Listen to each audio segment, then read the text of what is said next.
baš ne vidi baš ulica na ovoj karti. Ovo je fake. A da, čekaj. Šta si govorio? Molim? Šta si govorio? Ova tu, Zagrebačka ulica, je jedna od top 6 ulica. Smiješno bilo se ježa. Situacija postaje sve kaotičnija iz sekunde u sekundu. Ovo je daleko iznad mojih očekivanja. A mogu reći da se bojim za vlastiti život i život moje ekipe. Imaš neki planove danas?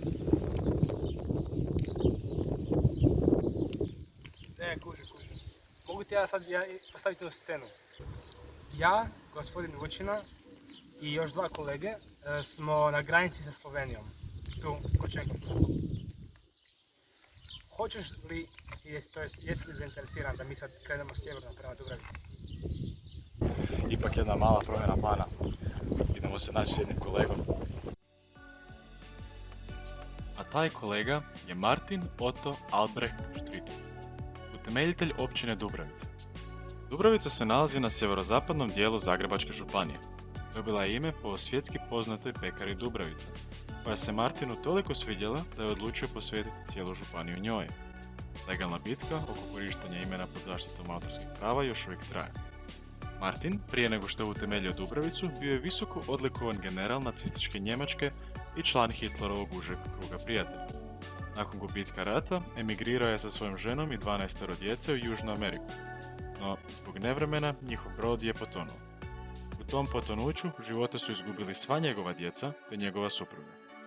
Njega s druge strane je ruka providnosti odvela u drugi smjer te je završio u rijeci Sutl.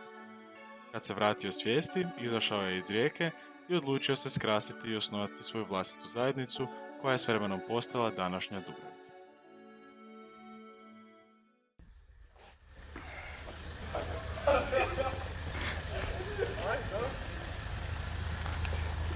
Ajde, ulazimo. Gdje ćemo sad? Idemo na Vidikovac, dobro. Vidikovac. Da, znači tako lijepo vrijeme vani, morate to vidjeti. Tako je dobro na tom Vidikovcu. Koliko vam je trebalo dođete? 2 sata!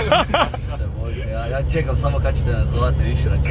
Kad čujem aute neki dolazi kod mene, mislim, bar mi se učinilo da dolazi kod mene, mislio sam možda ste nekog stopirali da dođete. Pa mi je Jurčević rekao gdje je moja adresa da mi dođete doma i tako. Sve planove, sve ove scenarije sam već u glavi složio. 4x4 vlada mi ide gore. Znači gleda sad ovaj breg, sad ovo je Niš, gleda sad ovo tamo. Bili smo u Djutiću. Preko granice smo išli, jer ništa ne radi u Šenkovcu. To je bljuvotina od mog frenda. Od Šimuna, ili tako? Da, Šimun. Od Šimuna. Šimun, da. Šimun. Šimunova bljuvotina. Šimun. Da, mama je vjeroučiteljica. Tu se puno uči i drogira, tu se manje uči. Tam te je mjesto za drogiranje. Tu se ljudi drogiraju dole. I tamo je glavno mjesto, što idemo tamo. Gradove su sve, građevina. Stanovi. Evo je povijesni stup. Zbog čega? Zato što se tu moj friend s motorom zabio. Znači, on ne zna voziti motor, ne? I pio je, i dali smo mu motor. I tam dole smo se vozili na igralištu. I nismo mu rekli kako se koči, ne? I odlučio je sam zakočiti, ne? Tu obično nađeš stvari kad dođeš, primjer, evo. Nikad ne razočara. Imamo dosta bifa tu s Vladućanima, to su cigani svi. Sad tako imamo klub zajedno. Tu gore se isto ljudi drogiraju. Znate, sam se drogiraju ljudi. Kad sam bio gore na krovu i mene su dečki gađali kamenjem gore. Ali s one strane. I onda kako su fulali, je to letilo ova strana. I onak, znači, scenarij ti on vozio, ja sam u suvozaču puštam pjesme, treći spava iza i ova dva paničara. I kaže Murija, ajde dođi iza. Dođe on iza, kao pitaju ga koliko si popio. I jednu pivicu sam popio. I 0,92. Ovo je Svenolidin, Muhamadion, Rashid, Krpić, Mansurov, Jusupov, Franko, Pak. Drugima poznat kao Sven. Dobrotvor, političar, a u slobodno vrijeme filantrop. Većinu svog života proveo je u zatvoru nakon lažne optužbe za utaju poreza, ali nakon dugog sudskog procesa i nekoliko slučajnih smrti, 47 godina kasnije naš Sven je ponovno stupio na slobodu. Inspiriran ovim iskustvom, odlučio je napustiti rodni Uzbekistan i započeti novi i jednostavni život u malom selu imena Šenkovec. Šenkovec je naselje u općini Brdovec u Zagrebačkoj županiji. Površina naselja iznosi 0,9 km². Prema popisu stanovništva iz 2001. godine, naselje je imalo 733 stanovnika, a po popisu iz 2011. godine, naselje je imalo 734 stanovnika, što smo svi iznimno ponosni. Nažalost, 2021. godine se nije proveo popis u selu, zato što je popisivač uporno odbio povjerovati da je riječ o pravom mjestu, te je osnovao organizaciju Sumnjači dvonazivnog prigrađa iliti SDP.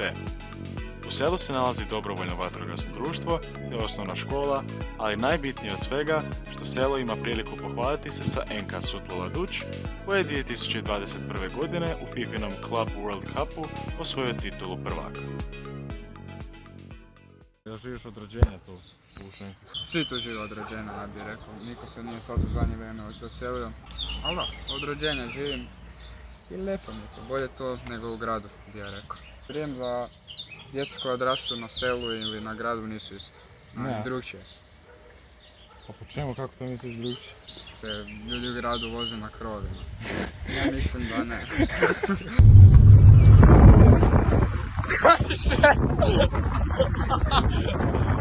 Znači imate vatrogasno društvo, imate čini mi se doktora. Da, imate miliciju. A njih ima, bog te, ali to nisu na granici. A da možeš birat između života na selu, da ostaje živjeti ili da se preseliš u grad, kaj bi izabrao? Selo. Mislim, ja živim na 2 mjesta, živim tu i živim u gradu u Zaprešiću. Vidio sam oba dvoja, ali ja bih rekao bolje mi je tu. Sljedeće pitanje je od anonimnog gledatelja. Oni pitaju može li se ubiti čovjek ovdje?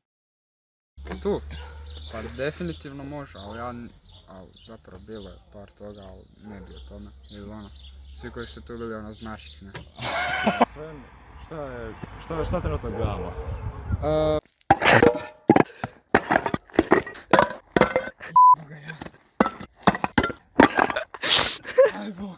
I čekaj, tu se iza nas, tu se igra nogomet, ne?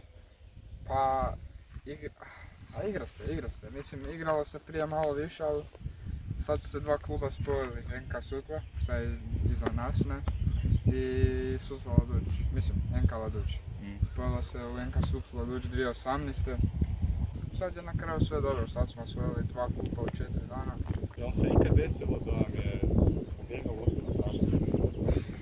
A ne ti si, Bogda. Više puta smo ih izgubili, zato smo koristili one jeftine lopte. Pravilo je bilo koju napuca ide po nju, pa smo znali kad smo imali tu tekme, ja se sjećam onak prije 5 godina kad smo još bili mali. Sam smo je znali nabiti prema tam i onda nisu imali lopte za igrat, ne, a vodili smo i tako se dođava. Tako se još i radi u Laduću. Laduć je isto ovako pokrije tračnica terena s ove strane i sam prišno tračnica i nema lopte. Mislim, svaki dan, mislim ne svaki dan, sad sjeram malo, ono svaki mjesec neko pogađa taj HŽ vlak, ono. Jer se mi moramo pravdavati kao zašto dolazimo na školu i moramo se praviti kao da je nama žao.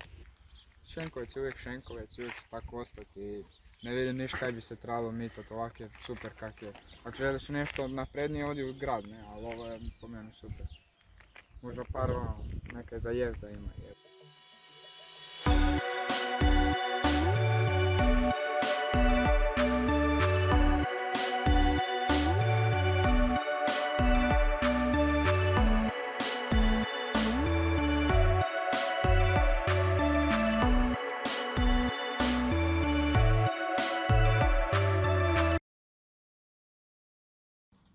Par rečenica. Šta imaš reći za hejtere? Za koga? Za hejtere. Mjesta na novom... Ne znam.